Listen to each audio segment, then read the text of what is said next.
Hi, my name is Corinne and I'm a master's student at the University of Guelph. When I first found out about the Imagyn Film Festival, I knew that I wanted to submit a video. But with all there is to talk about on gender violence and less than 10 minutes to do it, I really needed some help to narrow my focus. So, as a TA, I decided to ask my students for help. About 50 first-year undergraduate students submitted responses to me on their experiences with gender violence. And of all the topics that they had to talk about, the overwhelming majority wrote responses on their experiences with body shame and the pressure that they feel to conform to an ideal body type. I know for me that body shame is a familiar experience. I can vividly recall a time in my life when I was 6 years old and it was the summer and I was at a swimming pool with my mom and my cousin. And I can remember feeling so worried and anxious about being seen in a bathing suit because I thought I was too fat, and I was 6. 6! So based on the responses of my students and my own experiences with body shame, I wanted to open up the discussion with my friend Krista to hear her thoughts on the topic.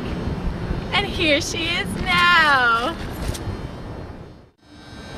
So Krista, how has body shame affected your life? Well, I think it affects everybody almost every day of your life. You're constantly shown images from the media of the way that your body should be and what society considers to be beautiful. And it's hard to not take that into consideration when you're looking at yourself and comparing that. And I do remember being influenced by it at a very, very young age. I was just listening to you say that story of when you were 6 at the swimming pool, and that got me thinking about times when you were doing health and making New Year's resolutions, like to try to lose weight. I think like bubblegum diet. Yeah. So we would chew bubblegum anytime that we got hungry instead of eating a snack or a treat. Yeah, and that was like a really great idea because then we could be skinny like all the movie stars. Mm-hmm. And it just seems ridiculous to me that that would be an issue for a 7-year-old.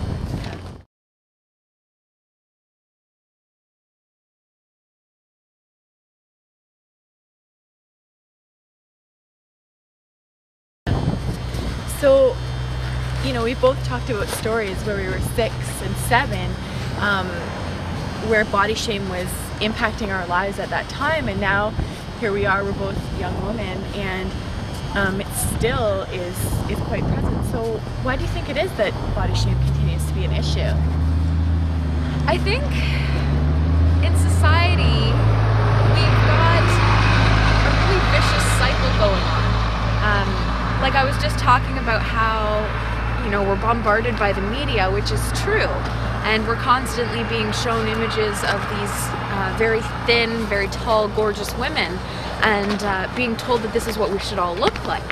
But at the same time, we as a society have started to demand that of our role models, of the people that we choose to look up to as celebrities. When you read those gossip magazines about which star has, gained 10 pounds and isn't that horrible and how could they let themselves go like that? And these are magazines that we buy up, in the thousands because we're just dying to see how they failed to maintain that. It is important to realize that it is a bit of a paradox because you constantly get people saying like, oh, she's too fat, or oh, she's too skinny now though, she needs to lose weight, she's lost too much weight, he's got too many muscles, he's got a beer belly. Like there's all these criticisms coming out no matter what you do almost, and it's sort of it's almost laughable because it's so impossible to attain, yet we all strive for it. But all these standards are subjective. It's all somebody's opinion of what is beautiful, and so we all try to live up to it. But one person's opinion of what is beautiful might be very, very different from another person's opinion of what constitutes beautiful to them.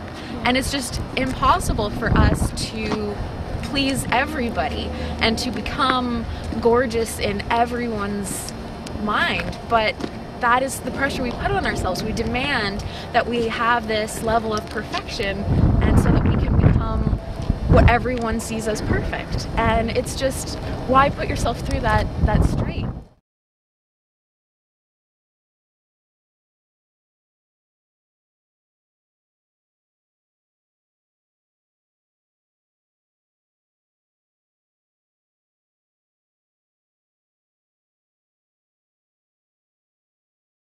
Right. Yeah, and I think that idea of perfection is, unattainable, really. Yeah.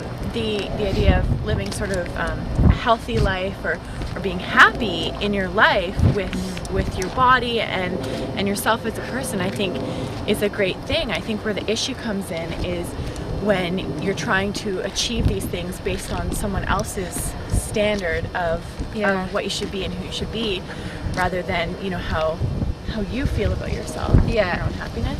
Yeah, I think until we can start to look inside for that approval, it's going to continue being an issue. When you're looking for someone else's approval, someone else to say that you look beautiful, it's always going to be a strain, and you're always going to feel a bit self-conscious and uncomfortable in your own skin. And I think until you can look at yourself in the mirror and say, I think I look good, I feel comfortable, I feel beautiful, I think it's always going to be an issue, and people are always going to feel that unhappiness with their bodies.